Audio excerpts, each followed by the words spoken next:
Liquid bread, people. Liquid bread.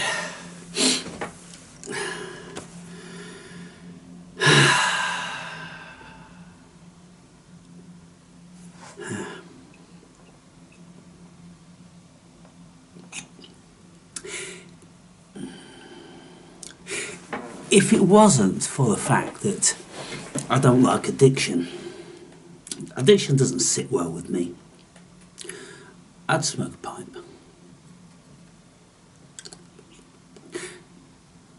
Even though everything stinks, pipe tobacco is rancid. It just hangs thick and it sticks to everything. Literally, if I smoked a pipe in here, I could run my finger down the wall and sniff it and it'd be stinking of it. My old man used to smoke tobacco, pipe tobacco in roll-ups, old Holborn, and it used to stink like sweet shit.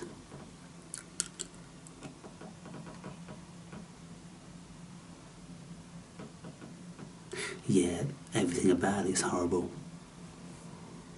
Get more pleasure from just pretending.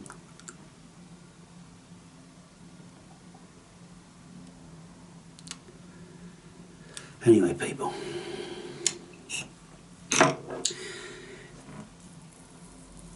Jordan Peterson's new book, it's titled He or We Who Wrestle with God. Now, when he was on Joe Rogan and he mentioned his book, and Rogan says, you've wrote a new book, what's the title of that? And he says, We Who Wrestle with God. And Rogan went, do we? And Peterson went, of course we do. And Rogan's way, kind of like, how's that?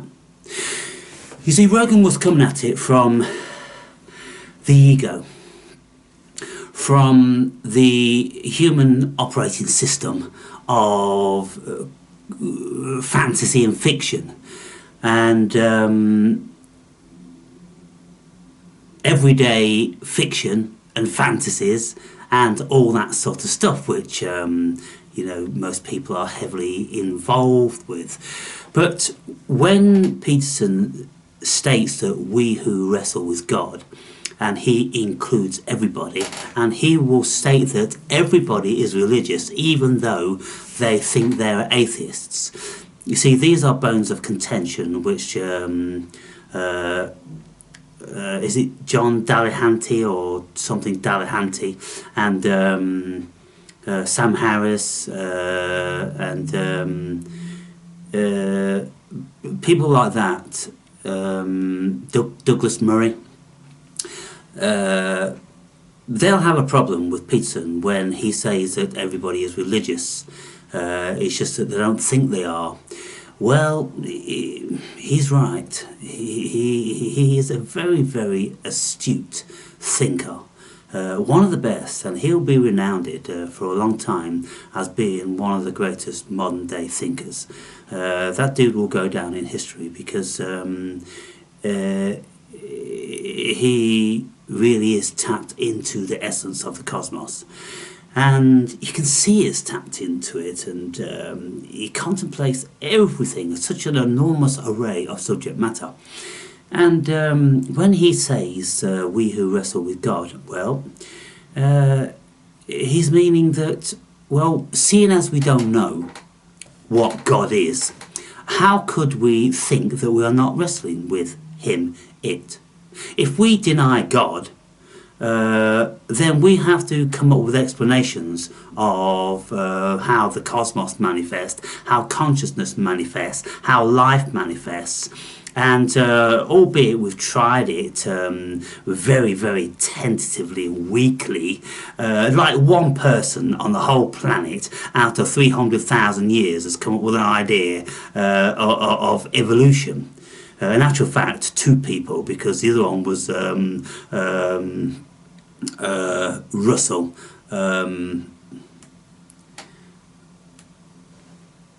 What's his name? Russell Wallace. Alfred Russel Wallace. I think it was Alfred Russel Wallace. And so anyway, yeah, Alfred Wallace came up with the very, very similar theme at the same time. And Wallace and Darwin knew each other. Only it appeared, I think Darwin, he was in with the in crowd, and the Darwin family married into the oh goodness me, the Woodrows, the pottery giants. I'll think about it in a minute. Woodrows, is it Woodrows? You know, the ones that first made the kilning of the pottery, and see if it comes to me later. Anyway, you'll be going, oh, this, that, and the other. Anyway, so Darwin was in with the people and the money, and I think Wallace wasn't, and he conceded that he could match with the funding and the reputation, and maybe he was more of a humble sort of bloke, and just thought, well, if Darwin publishes it, then it's going to get more respect and publication prolification because of the connections he's got and the renowned and this, that, and the other. So we've had one shot in the dark at something which contends with creation, and in recent times we've got things like the holographic universe, the simulated universe, but there really isn't that much choice, is there, to go around. And because they're all theories, then we can't really discount any of them, because we don't have the right to do that. We don't have the knowledge to be able to do that. So we have to give all of these equal footing. And so therefore, of course, we have to give wrestling with God an equal footing. Or an evil footing. You see, that's a Freudian slip. I almost said evil footing. But they're both the same thing, people. God and the devil, they are part and parcel of the same thing. Of course they are. They're the paradox of the cosmos. They are the yin and yang. They are representative of the left and right brain. You know, you can't separate one without the other. And even in the Bible, you know, it's clear that Satan was at the right hand of God originally, and then was cast down because he became a contestor, which that's what Satan means, to be a contestor. And so that's all he was, a contestor. And in the book of Job, you'll see that Yahweh, Jehovah, had a very fine, closely knitted relationship with Satan, because they were on talking terms, and they even made a deal in relation to Job, just a casual deal over a fucking beer.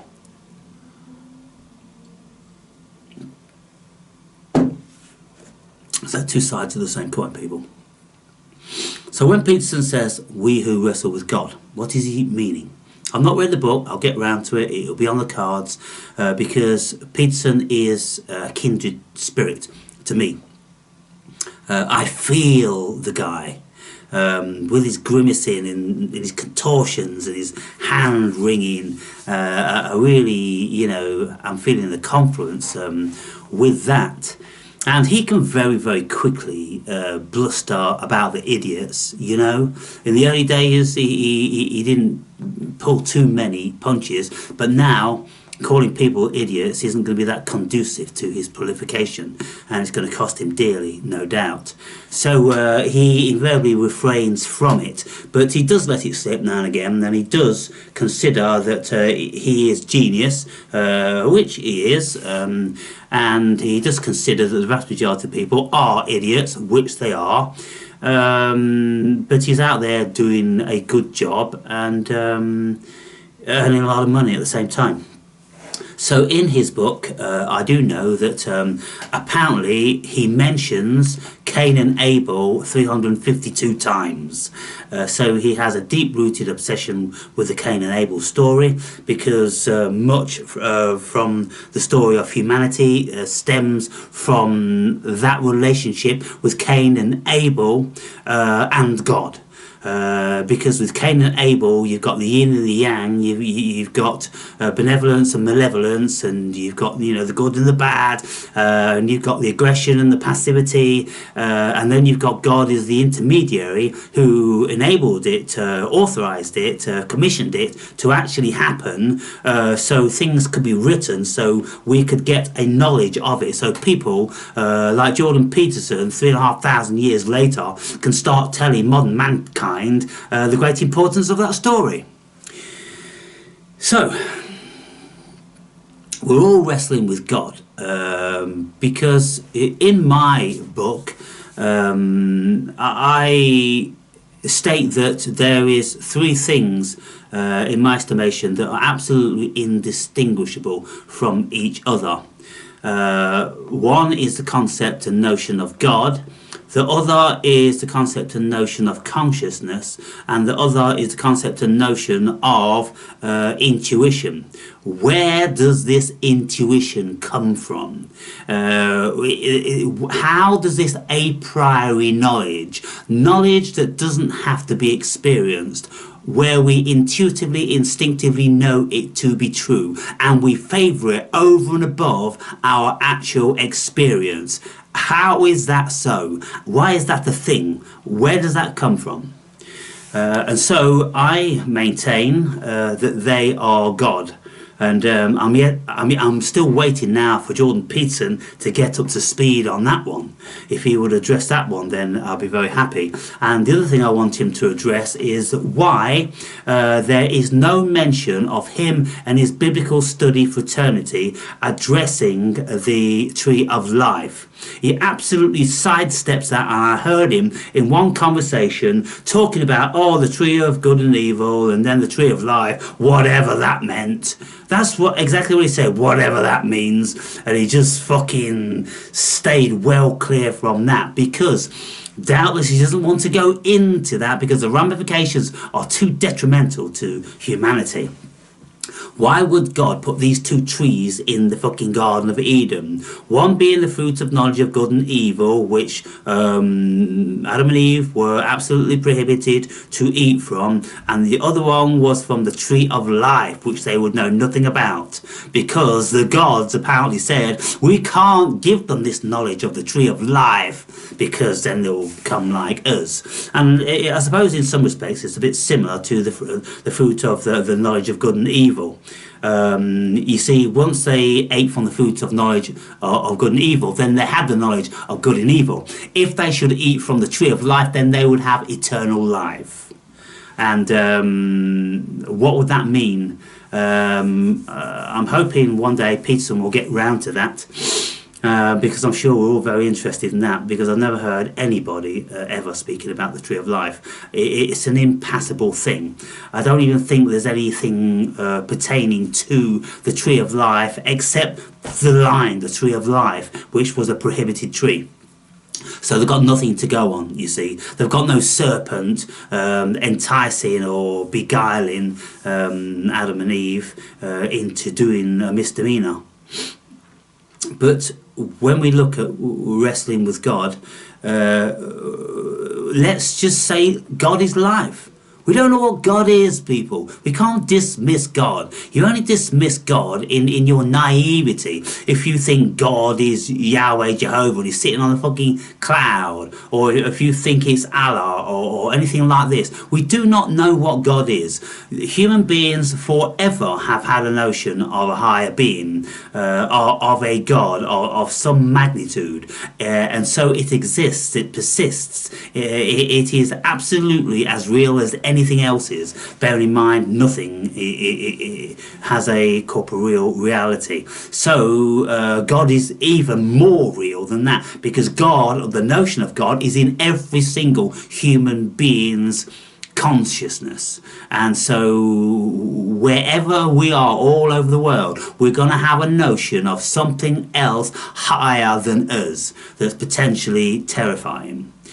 and bewildering and all the rest of these things. So of course, when Peterson says we all wrestle with God, of course we do. We wrestle with the fact that we don't know what the fuck we're here for, who we are, or anything about anything. We just simply don't know. All we do is create a fantasy, projections that we project out onto the blank canvas of this non-reality, and then we assume, like wizards or magicians, that we actually know something, and we're conjuring shit up by an eye of a bat and in the ear of a fucking newt. We put the eye of a bat and the ear of a newt in a fucking cauldron and stir it up, and then we think we've got knowledge. We've got nothing. We've got no knowledge, people. We've got no knowledge. Knowledge is when we know something. It's gnosis, to actually know something. But how do we know something? I would suggest we know something via our intuition, which is our God-given landline to the cosmos. And so that's what I write about in my book, stating that intuition is the language of God. It's that which we speak to God via, because we can't speak to God in words in the Bible, because that's just bullshit corruption. We can only speak to God. We don't need priests, we don't need churches, we don't need pastors, we don't need anything like this. All we need is a still mind and an open heart, and then we can communicate with the cosmos via a priori knowledge that we haven't earned, we haven't laboured for, we haven't experienced. It's just cosmic consciousness knowledge that some of us are bestowed with, and we have within that a priori knowledge a notion of God. That's why the notion of God has been created throughout the whole of the earth. And so, of course, every single day of our lives we are wrestling with God. We are wrestling with life, which is God.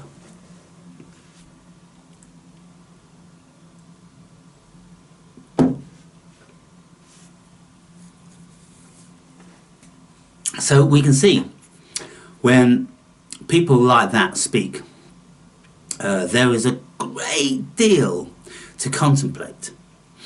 And if we are going to be contemplating those notions, then we are going to need to be equipped and endowed with the acquisition of knowledge which Peterson himself has acquired in his life.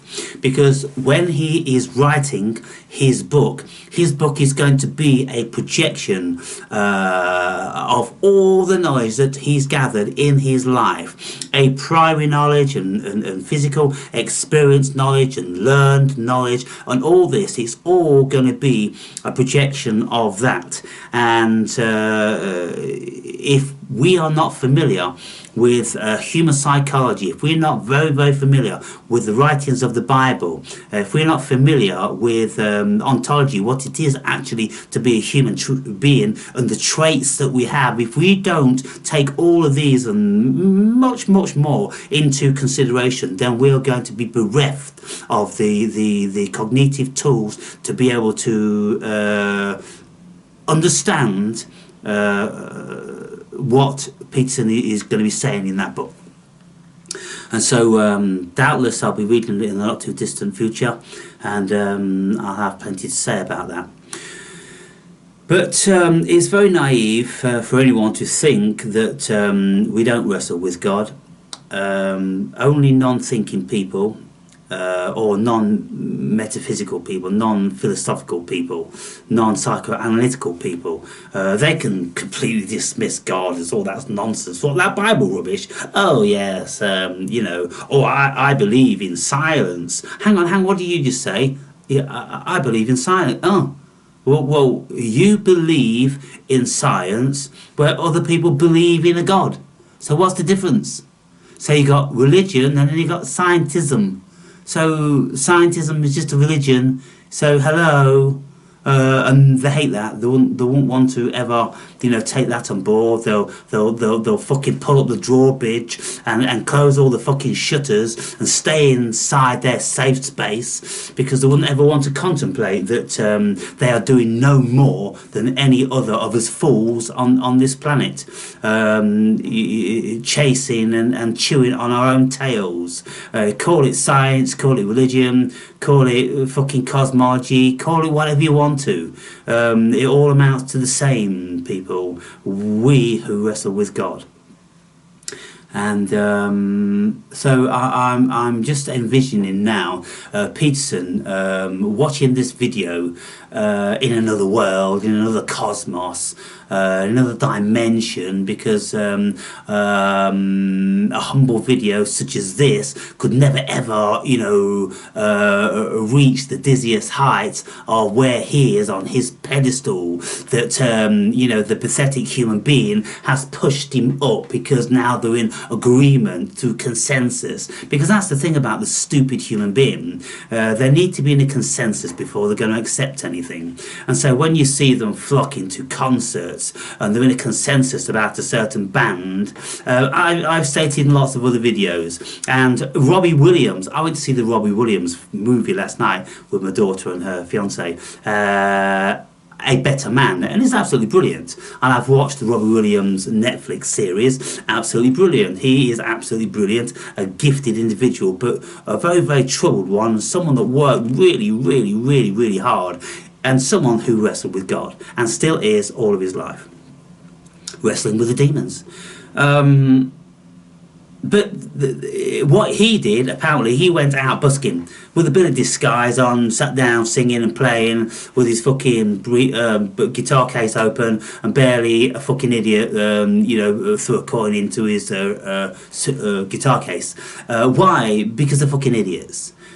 Because they need telling that that person's great, and they need to hear it and hear it and hear it and hear it, and it needs to be on the radio, and the radio tells anyone what's great and what they should buy. Because if you're standing on a fucking street corner and you write all your own songs and this, that and the other, that's not great, that's shit.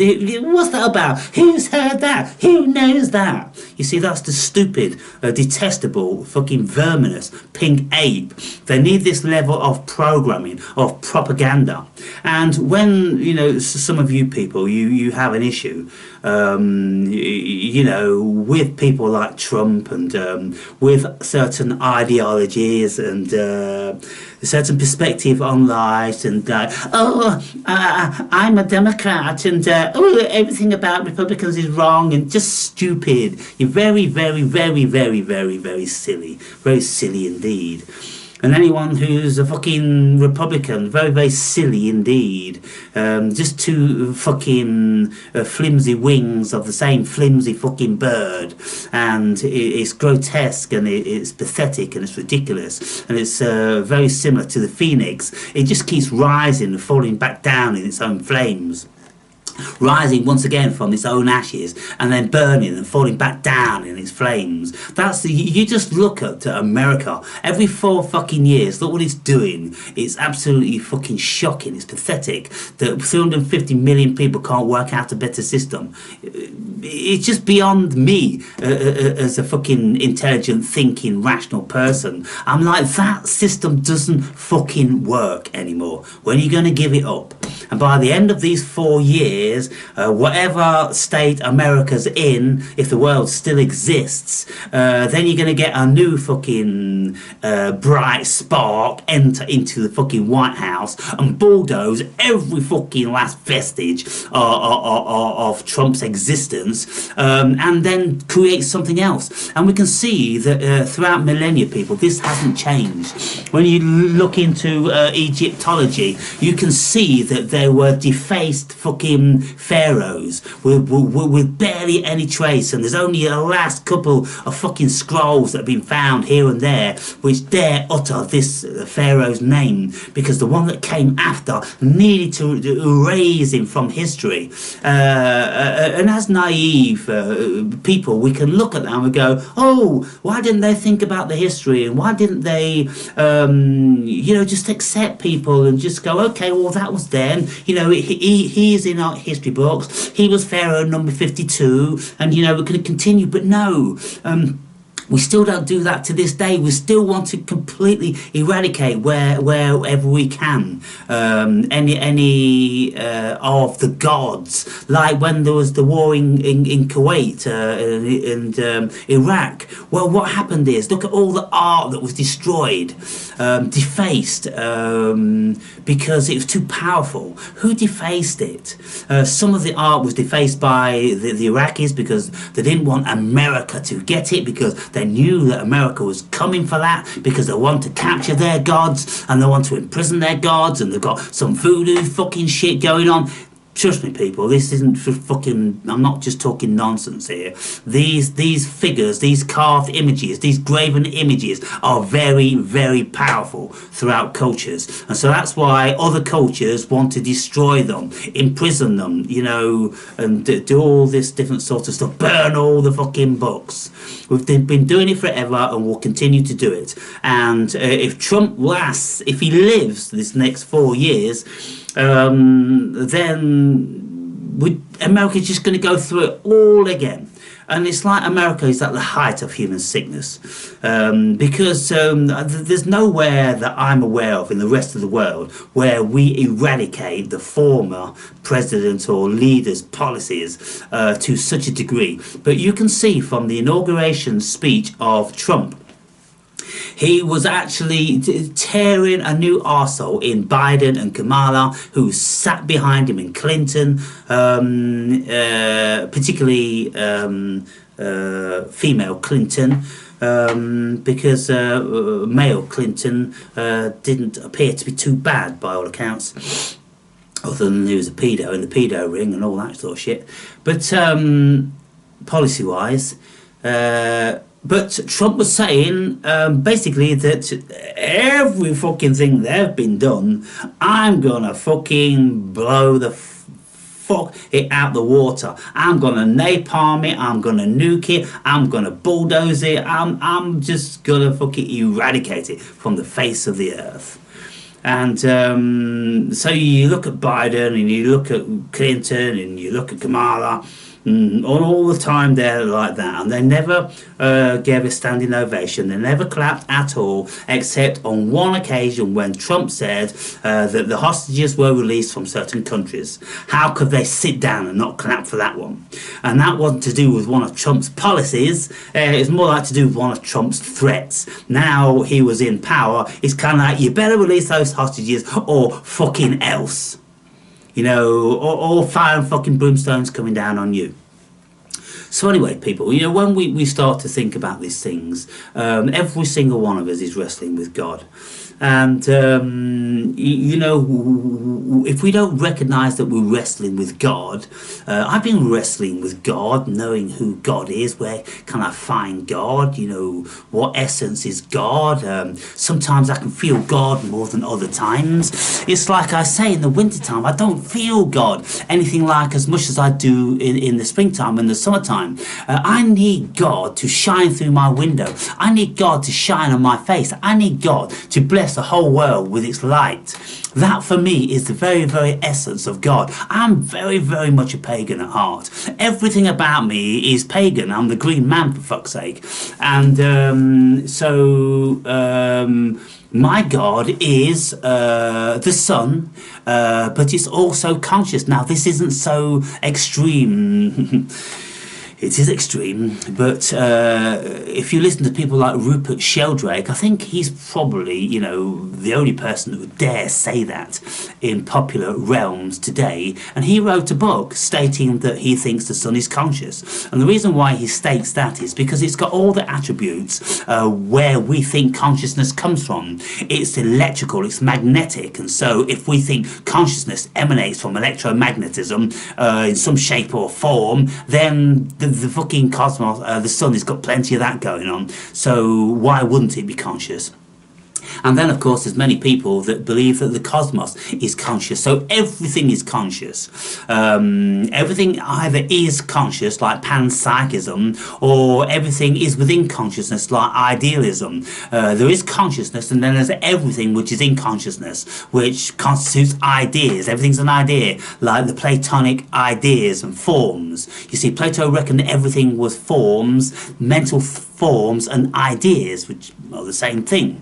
And I stated in previous videos that I think how Plato described his things, because my mind doesn't see anything. I don't see, I can't picture nothing in my mind. If I close my eyes, I just see blackness. I will never ever see anything, but I can dream in full technicolor, and when I take psychedelics I can see all that different sort of shit, and when I'm meditating then I can see absolute landscape crystal clear. So I do have that facility, but I don't have it to think about it. My mind works in a different way, whereby if someone says to me, think about a pipe, I couldn't see this pipe in my mind, but I could think about 1,000 attributes of pipes, of all different shapes and sizes and sorts, coming from all different cultures, this, that and the other.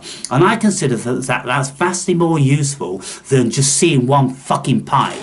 Because if I used to speak to Mr. Nobody, and I used to say, what do you see if I said to you, like, a chair? And he's got, oh, it's a chair, it's a pine chair, it's a high back chair, it's got these slats and it's this, that and the other. How restrictive? How completely and utterly restrictive. Out of the bazillion chairs that he could have chose, he imagined into existence in his mind, I won. I don't do that. I think about the concept of a chair. I think about how chairs could manifest as stools, as tripods, as quadrants, as any different number, a fucking rock, a log, or a box turned on its fucking end or something like that. It becomes a chair. It's just a fucking idea, people. And when you can think like that, then your horizons are much broader. Let me just have a smoke on my fucking pipe.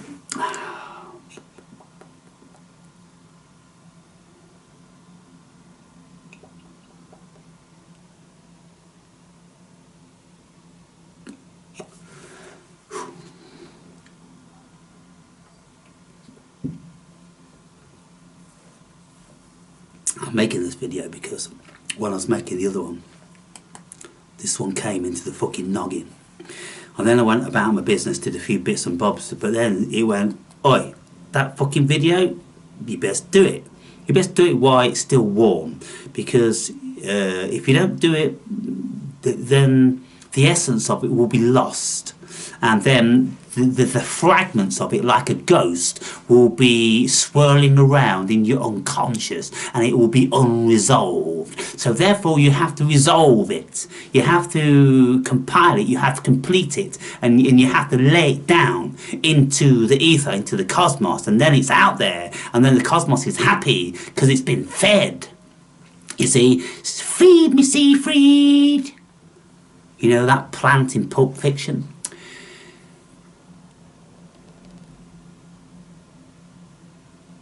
So I'm certainly wrestling with God. I'm certainly wrestling with God. I'm wrestling with myself. I am the Ouroboros. I am eating my own fucking tail out of my own frustration, out of my own, let's say, cosmic boredom, because there's nothing else to do except eat my own fucking tail. Because there's only me, there's only pure consciousness. What else am I going to do except eat myself? So if we looked into that metaphor, that would run really, really deep, into the whole fucking cannibalism thing, and the actual consumption. Everything gets consumed, doesn't it? That's what this cosmos does. It consumes. The cosmos en masse, it's got black holes which consumes whole fucking galaxies with an insatiable appetite. Everything just has to have its belly rumbling satiated. And that's what's going on here. So what is God? Is God a hungry belly? that just needs to suck up all the energy and all the atmosphere? Is the cosmos an insatiable fucking rumbling belly? Is that what's going on? Why does it need to keep producing entities that have thoughts and feelings? Because it feeds on those motherfuckers. Something is feeding on them. And what I've learned in my life is every fucking thing in this cosmos is feeding on human energy. It could be spirits, it could be fucking ghosts and ghouls and gods and fucking what have you, in that sort of realm. And then in this so-called physical realm is everything. Everybody wants to suck on your energy. Everybody wants to use your life force for something. And that's why they tell us, well, of course you want to work, don't you? Everybody wants to work, don't they? No. Lots of us don't. Lots of us can sup a pipes. Or we can sup a beer. No, we don't want to labour hard under the sun. Even though I've enjoyed labouring hard under the sun when it suited me, when I was interested in the job I was doing, when it was my vocation, when I was creating something, yes, I enjoyed that. But I'm never, ever about to go and work for anybody else doing anything bullshit. Never. So, wow, have I finished? Cosmos, have I finished? Can I do something else now? Have I said it all? Do I need to say anything else? I've got fucking 6 songs over there I've been trying to work through. Can I do them now? Why don't you just want me to concentrate on producing songs? Oh, because my songs are shit. Well, there is that. Well, I'll get better if you give me the fucking time. Give me more time. You give me more time, I'll get better. Yeah, well, you're never going to be that good, are you? There's plenty of better people out there. So the cosmos doesn't want to waste its energy on me doing that. Because everyone's already fucking doing it. So what does the cosmos give me to do? This, because everyone isn't doing this. Everybody, only a few people are speaking like I do on this level. Try and find somebody anywhere in the whole fucking world on the internet who is addressing you like this, who's talking to you like this, who is prompting you to think like the way I do. You won't find it anywhere. Maybe if you watch Jordan Peterson.